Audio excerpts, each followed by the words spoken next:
Welcome to the Business Building Blocks podcast, where we talk about struggles and celebrations that leaders and entrepreneurs experience on their journey to success. I'm your host, Christina, and I'm passionate about helping you achieve massive amounts of success at work and at home. We'll talk about all things people and organizational wellness, share relatable stories, and feature insightful guests because quality people and processes are at the heart of every success story. Ready to learn, grow, and have fun? Let's dive in. Hello, and welcome to the Business Building Blocks podcast. I'm your host, Christina Schmidt, and today I have two very special guests returning with me. So Jenny Barkin and Melanie Taylor, otherwise known as the Power Squad episodes. So last time we were together was November, so it's been almost 4 months. So welcome back. Just for anybody who didn't hear the last episode, why don't you guys take a second and just introduce yourselves, let everybody know what the business is that you do. So Jenny, do you want to start? Okay, thank you very much, Christina, for having me again. I'm very proud to be the part of the Power Squad. So I'm Jenny Barkin. I am performance and leadership coach. I love everything about coaching. I love everything about neuroscience, and I love everything about dogs. Awesome. Thank you. Jenny's our local resident neuroscientist, neuroscience expert that tells us when there is science behind what we think. And Melanie, why don't you introduce yourself? I'm Melanie Taylor. I am an organizational development consultant, and I love helping people develop thinking, habits, and systems that increase their success. Awesome. Thank you. And Melanie is the author of the leadership program that we all use and that we all have some upcoming programs for. So we'll talk about that at the end as well. So just to introduce today's topic. So I want to talk about accountability. So just for the listeners, we have not prepped this at all. And what I really want to just have is just an open discussion and just start, get some ideas out there, get you thinking, get us thinking about different concepts around accountability.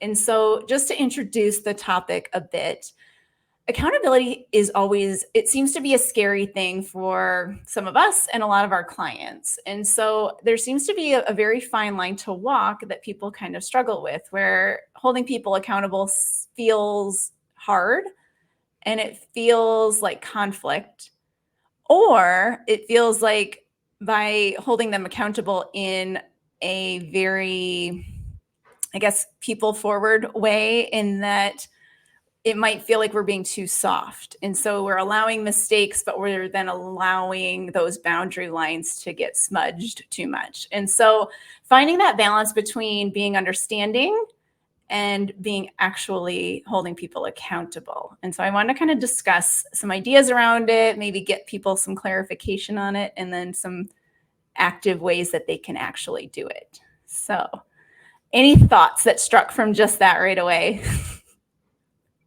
One thing that I have noticed is that I swear almost every single day I'm talking about finding balance. And I think that is like one human thing that we're just continuously doing our whole life, is finding that balance. And so I don't think today we're going to come up with like a black and white, flip this kind of answer. I think it's more just adding thinking to help you find the balance. So that's the way I'm approaching it. Okay, today. Awesome. All right. So when I start thinking about it, my thought was, and I always was thinking from the parenting perspective, if I am saying my daughter or whatever family member that they made a mistake or they didn't come through with the promise, can I do that? Do I have a moral right to do that if I am flawed as well, right? Do I have to be perfect in order to ask someone to be doing like what they promised? And the answer that came up to me, like, no, right? No one is perfect, period. Mhm. It's a fact. So where is this balance? How good, how flawless should I be to ask someone to being accountable for their own mistakes? Mhm. And the expression came to mind that don't throw the stones if you live in a glass house, right? Yep. So where, again, to the Melanie point, where is this balance where how good can I be to point someone else's mistakes. And my realization was that I do have the right to hold people accountable, but with two strings attached. One is I think I need to ask explicitly people to do the same to me, hold me accountable, which kind of takes this being a perfect expectation away. And the second one is for me is to be ready and open to listen when someone is saying, yeah, right, so you're holding me accountable, but you made some mistakes too. So, and if I will react in a way like, what are you talking about, right? So it's your problem or something, then the whole accountability goes out of the window, right? No one would listen to me anymore. So it's about the balance, like how good you can be, you should be to hold someone else accountable, and how you really invite them to do the same to you, finding this balance. Yes. Oh my gosh. So I have so many ways I could take so many things to add to that, because I feel the same way. And I know I struggled as a leader because I was like, well, I know I'm not doing these things well. How do I get after this person for not doing them well? Because it's like, do as I say, not as I do, or, like all of those things. And so there is a struggle. So like as a leader, how can they give themselves permission to hold their team accountable if they're struggling too? What do you guys think there? I think that's where you sort of have an opportunity to engage people in being partners in the process, like, and being able to be, if you can be vulnerable and say like, I'm also working on this, and demonstrate that, I think that can go a long way. And I think that's where some of the empathy piece comes in, right? So you're having empathy for yourself, and also are able to sort of more verbally share your empathy with another person to say, listen, I know this is hard, and the reason I know it's hard is because I'm also like trying to do this myself, and so let's do it together. I also should clarify, whenever I use the term empathy, I'm always probably mostly referring to cognitive empathy. So like, I can appreciate what you're feeling, as opposed to I actually feel it myself. And so again, if you can get a sense of, I appreciate what it is that you're feeling, and I'm sort of maybe feeling similar, etc. And then work through it together. You can add that into creating that accountability. Yeah, definitely. I think sometimes that there's a fear around like doing that in general. Like, so there's a fear of the leader about either admitting that they're struggling with the same thing, or there's a fear that there's going to be some pushback. So like, if I've got, say I'm struggling with getting to this one meeting on time or something like that, and so I'm running always behind for whatever reason, and then I say, hey, you need to show up on meetings on time. If somebody's showing up to a different meeting, there's like a fear to kind of admit that they're doing something not quite right. And so getting over that, I think it does take that being vulnerable, and that I guess owning up to it in some way, but it's also an opportunity for you to say, okay, what, coaching yourself there as a leader, saying, okay, well, why am I showing up late to this meeting, or why am I struggling with the same things that these people are struggling with? Is there a culture here, or is this something that, maybe we're just similar and we struggle with the same sort of things? But it opens up maybe discussions that are bigger on the team as well.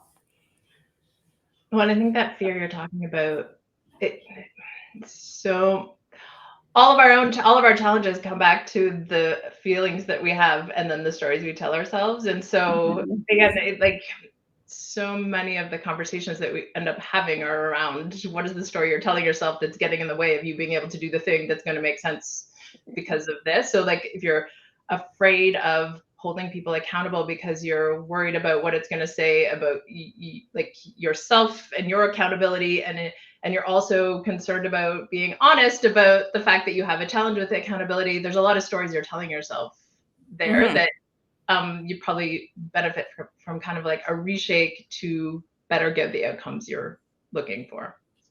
How do you balance your own empathy and accountability? Yes. Yes. Because sometimes we can be our own worst critic, right? Yeah. Are we empathetic or sympathetic maybe with ourselves? So Well, and there's someone might know the bias. We tend to give ourselves more empathy and give others less in some circumstances, and so then that's the other piece. So I can always justify why I was late to that meeting because of all these very valid reasons, but then other people, well, but you don't have those very valid reasons, right? And so again, that becomes a barrier to holding people accountable as well. It's all very complex. yes, that's that fundamental attribution error that you're talking about. So we talk about that a lot in the Working Genius, just that understanding people's geniuses can help you understand why they're maybe behaving that way and why they're struggling with that. And so to help you with that fundamental attribution error as well. So like, because sometimes it is just about that we're not understanding their perspective of it. And so, or we're not understanding that this is just a big struggle, and it's not that they're lazy, that they're not doing something well, or that they're not working. They don't appear to be working hard. It is just their makeup. And so, yeah, so Working Genius would be a practical tool there to toss a little practical tool to help with that. You know, if you're struggling with accountability, there might be actually something there. Or if you're struggling with addressing somebody's particular accountability, maybe understanding them a little deeper would help you get over some of those fears or thoughts that you have around what they're doing. So, yeah.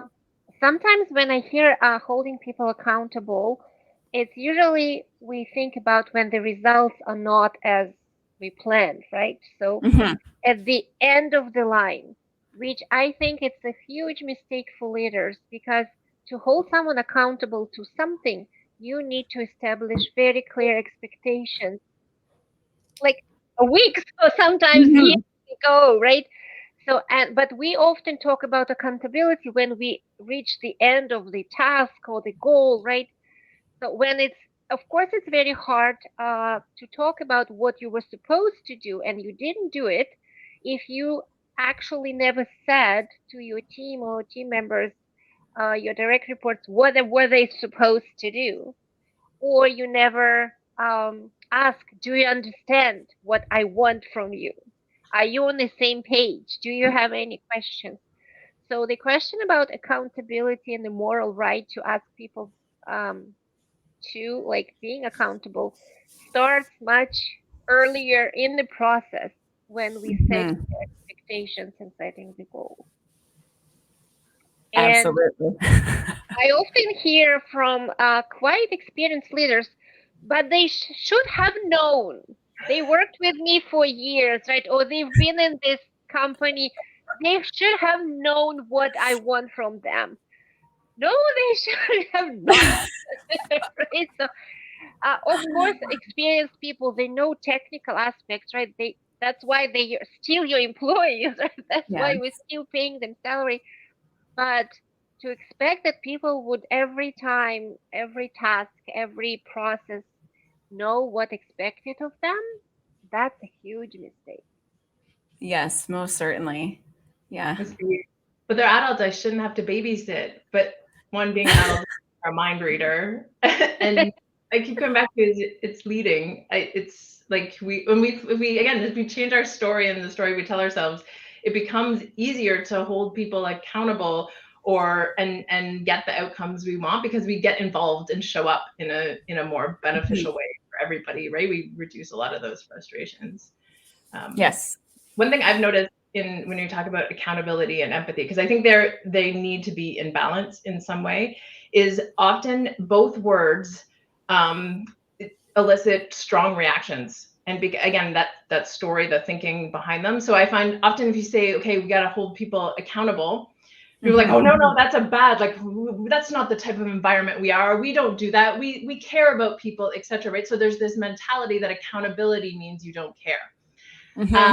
And on the other end of it, often we say, okay, we need to be empathetic and start introducing these concepts of empathy and caring about people, etc. And often I find the reaction is, oh no, we can't be empathetic because then we're just letting them get away with everything.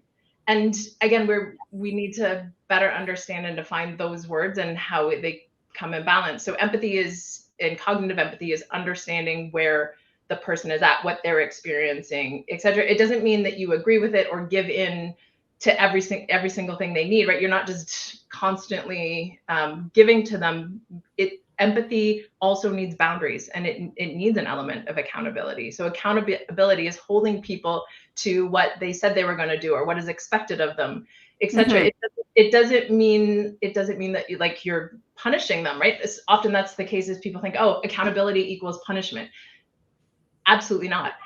Accountability is helping people to meet the things that are expected of them. And so again, when we put these two together and understand them, we can use them to actually get the outcomes we want, instead of just being frustrated and banging our head against the table or whatever, and watching good people walk out the door while Yes. we remain confused. Yes. Yes. Because I think sometimes even people that are doing a good job, they want to be held accountable. Like they want to be stretched. And it's that whole, like your best people, they can perform here without any help, but they want to perform here and you want them to perform here, but they're not going to do that unless you start putting a little bit of pressure, empathetic pressure, maybe we could call it, a little bit of pressure. So Yeah. yeah. Good pressure. Challenge. People want challenge, right? We get Mhm. bored without a challenge.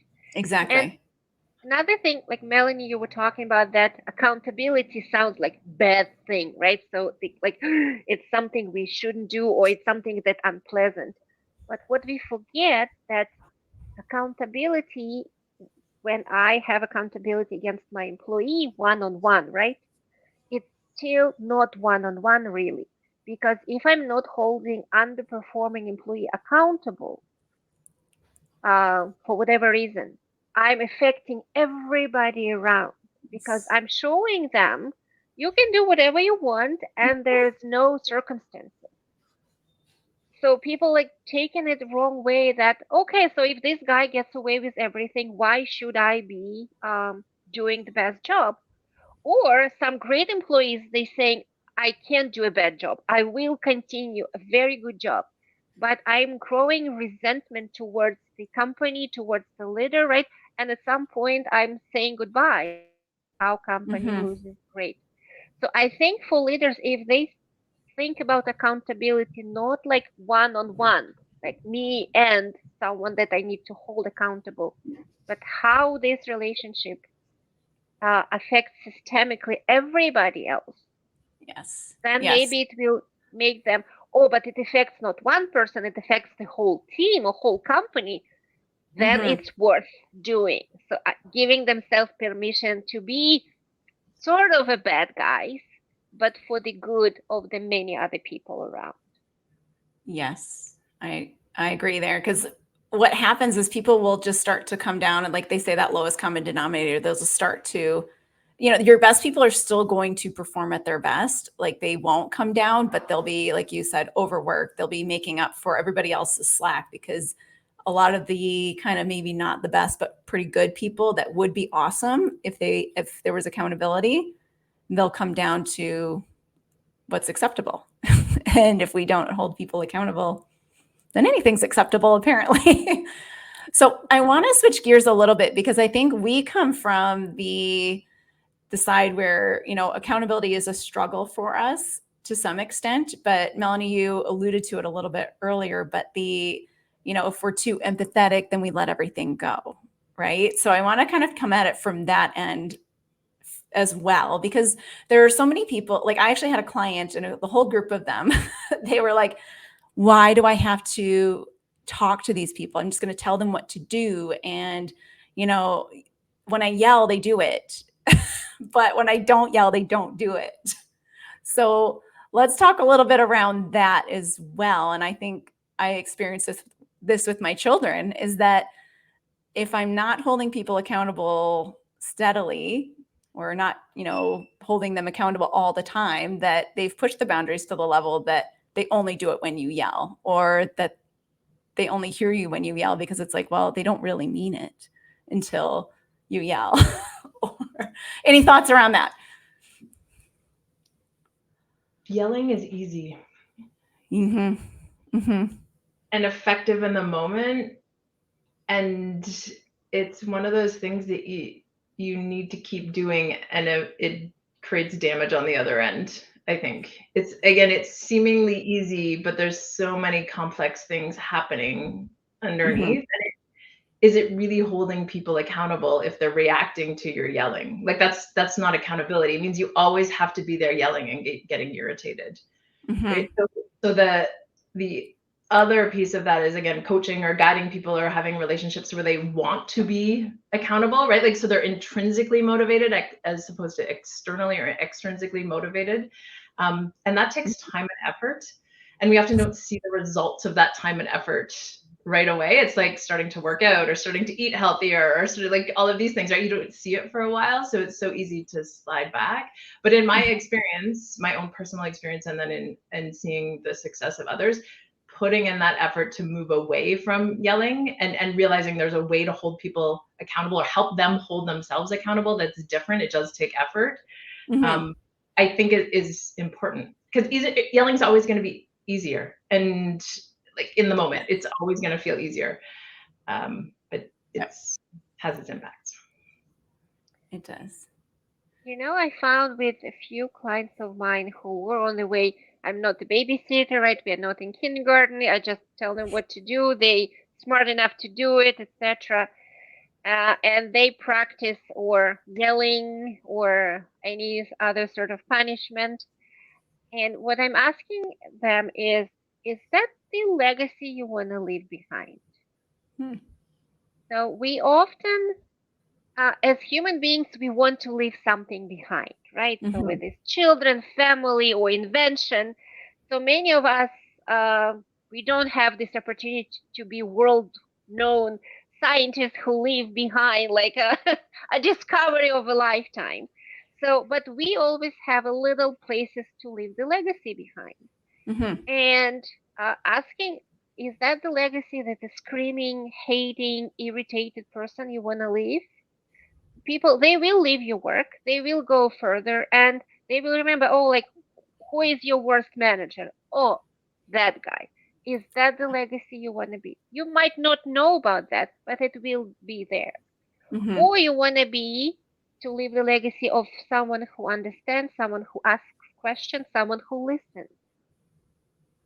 And although it seems to be a very philosophical, big question, but at least it kind of gives people an idea. If they would remember my question in the moment, they might think, maybe I don't want to be like seen or remembered as a jerk, right? Maybe I will stop for a moment and ask before I yell or scream or like threaten somebody. So maybe it's sometimes we need to go to basics, to very fundamental why we live, right? Why we work. It sounds heavy sometimes, right? But at the end of the day, that's why we leave something behind, right? Yeah, so absolutely. It worked a few times with my clients, so maybe someone who would listen want to take a moment and just think what kind of legacy they want to leave behind, and that would be their intrinsic motivator to change their ways of dealing with accountability and boundaries. That's really good. It's really thinking about like, where do they want to be in the future and what, so I like that a lot.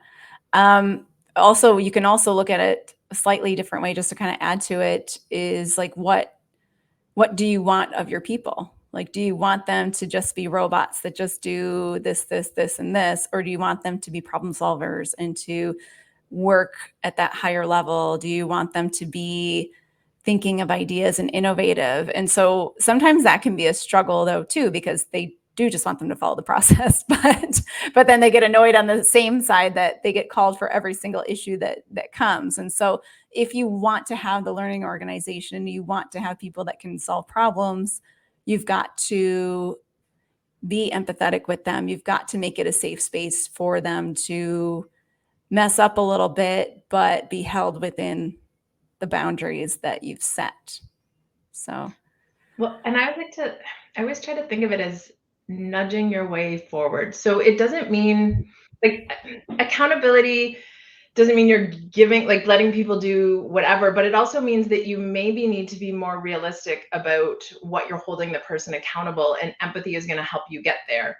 Right. Mhm. So ultimately, I want you to be showing up and being creative, like, and I need that from you. So that's the higher level accountability.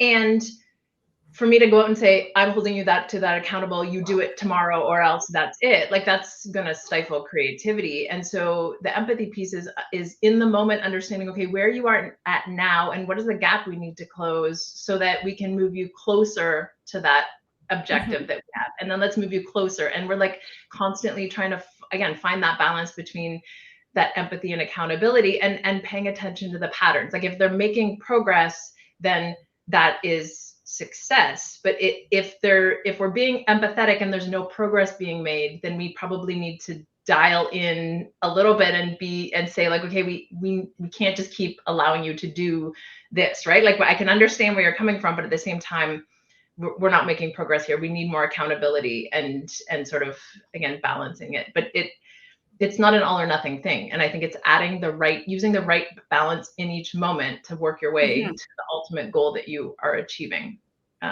Again, takes time and effort, etc. But if you learn how to do it, it starts to become easy and it flows and it feels better in the long run.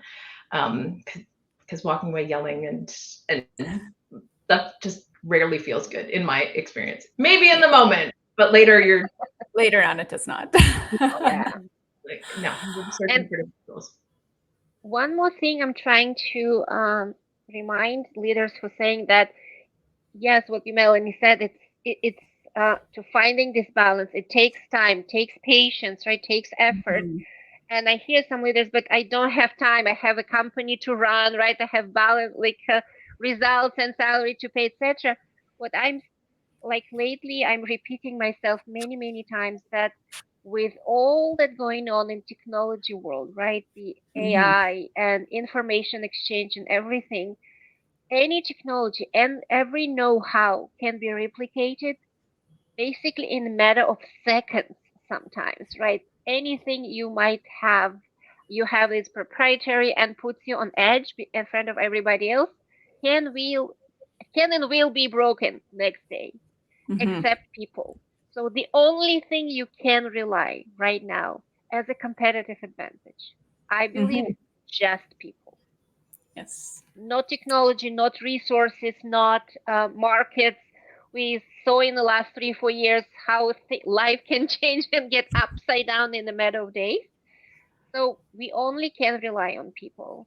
And if you're not willing to invest time and effort and learn how to do it, then you will lose whatever competitive advantage you have right now, or you think you have, very quickly.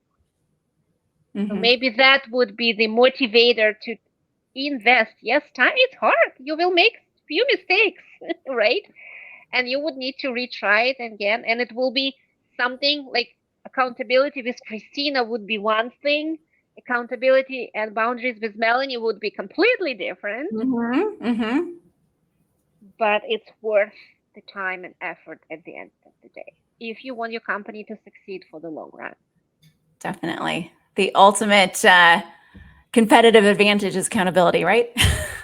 So awesome. So I'm going to wrap us up here today because we have been talking about this for quite some time. So I hope that you found this helpful and maybe got you thinking about, okay, how important is accountability? What does that look like for me? And how can I start doing more of it? And it's the not yelling, but the empathetic accountability accountability that we're looking for. So just a reminder, if you want to get in touch with me or with Melanie or with Jenny, you can find our contact information down in the show notes below. We all have a Delving into Difficult Discussions program coming. Jenny's is full already starting in March. Mine starts in April. There's a few spots left, and Melanie's is in May. So if you're interested and some of the timing works out for you, then reach out to us to see if you can jump in and get part of that. So until next time, I appreciate you guys, Jenny, Melanie, being part of the podcast. Love the wonderful insights and the wonderful conversation as usual. So thank you all for listening, and we will talk to you next time.